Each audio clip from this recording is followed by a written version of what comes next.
Hello po sa inyong lahat mga ka-crypto. Ako po si Pinoy Crypto Trader at sa video na ito ay atin pong pag-uusapan ang tungkol dito kay XRP. Kung saan ang sabi po rito ay here are 3 timelines for XRP to reach $100 mark. Kaya yan, sabi rito ay atin pong aalamin kung kailan ito po yung narito po yung mga tatlong mga timelines kung kailan magagawang akyatin ni XRP ang napakataas na presyong $100. Kaya yan po ang ating pag-uusapan sa video na ito. Pero bago po tayo magpatuloy ay nais ko lamang po munang bigyang linaw ang aking disclaimer kung saan ang nilalaman po ng video na ito ay hindi po ito isang financial advice. For education and information purposes lamang po ang layunin nito.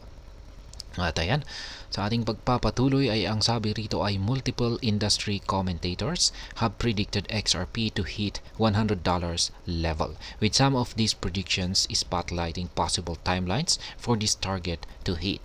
Yan, nitong mga nakalipas po na mga videos natin dito kay XRP ay meron po talagang marami po talagang mga crypto expert or crypto analyst ang naglabas ng kanilang mga predictions dito kay XRP na meron daw po itong kakayahan na akyatin ang napakataas na presyong $100.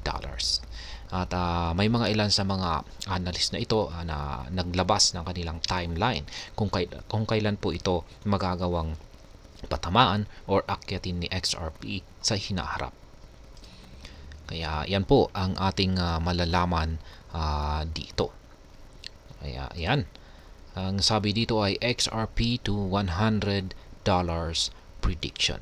Kaya yan, sa kabila ng kawalan ng kakayahan ng XRP na makabalik sa presyong $1 ay karamihan sa mga analyst ng crypto market ay nananatiling may kumpiyansa or confidence.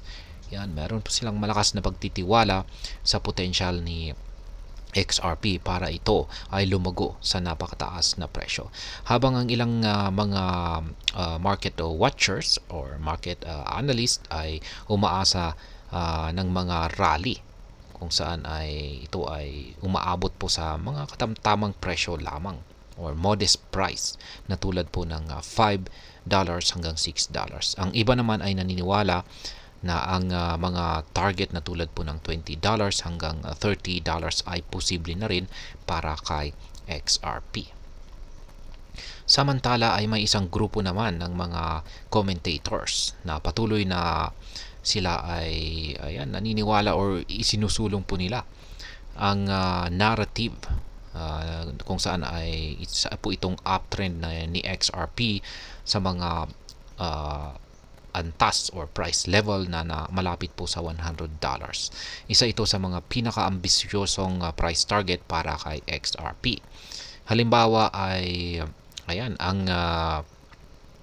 ang tagapagsalita or sa likod po ng Common Sense Crypto account ay sinabi po niya na ang XRP ay maaring umabot sa $100 batay po sa nag-i-evolve or gumagandang utility ng XRPL at syempre ang pagtatapos na rin ng kaso ng Ripple.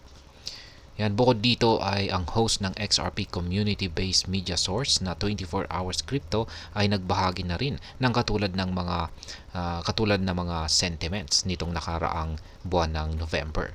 Binanggit niya na ang kakayahan ng Bitcoin na tumaas mula sa 0.01 na presyo sa isang punto hanggang sa all-time high na $69,000 noong 2021.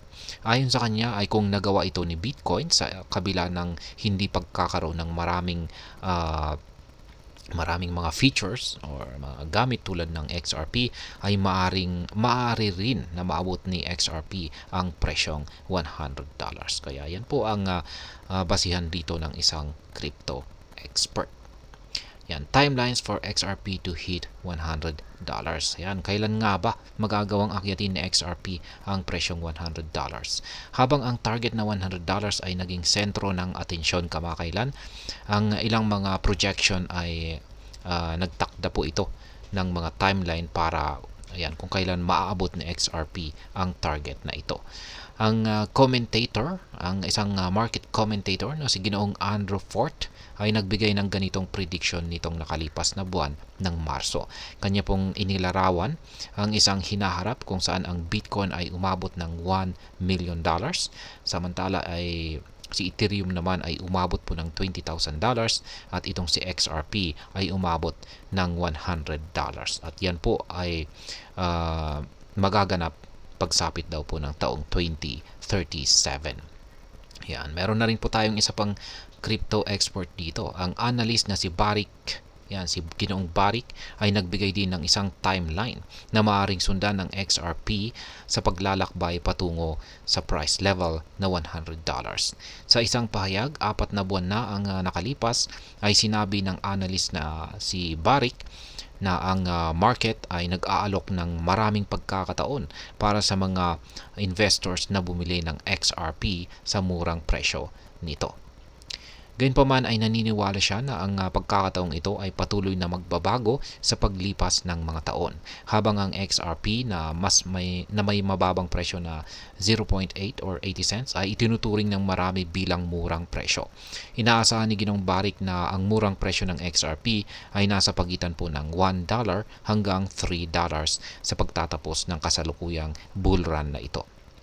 Ayon po sa kanya, ang murang presyo para kay XRP ay maaring nasa pagitan ng $100 at $500 sa taong 2032 hanggang 2033. Kaya sa madaling salita ay ang prediction po ni Ginoong Barik kung kailan magagawang akyatin ni XRP ang presyong $100 ay pagsapit daw po ng mga taong 2032 hanggang 2033. Yan, ang pangatlo ay nandito naman si Cheng Li.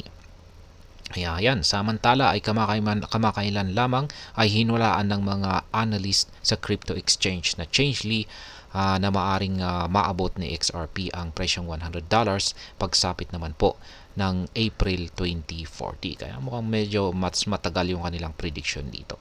Gayunpaman, ang pagiging posible ng mga target price na ito ay nananatiling kaduda-duda.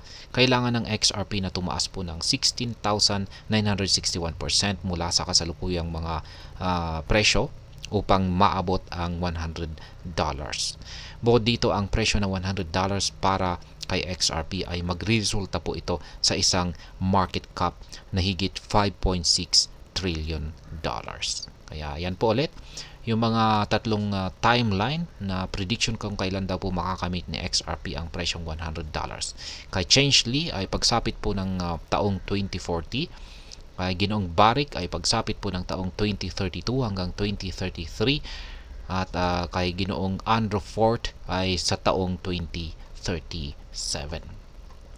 At ayan, hanggang dito na lamang po tayo sa video na ito. Sana po ay inyong nagustuhan ang aking paliwanag dito. Kung inyo po itong nagustuhan ay pakiclick lamang po ang like button nito. Para naman po sa mga bago lamang dito, kayo po ay aking inaanyayahan para mag-subscribe. Pakiclick na rin po ang bell icon nito dahil ito po ang siya magsisilbing notification nito sa mga bago kong videos na akin pong ina-upload sa aking YouTube channel na ito. Marami pong salamat sa panonood, ingat po tayo lagi at God bless po sa ating lahat.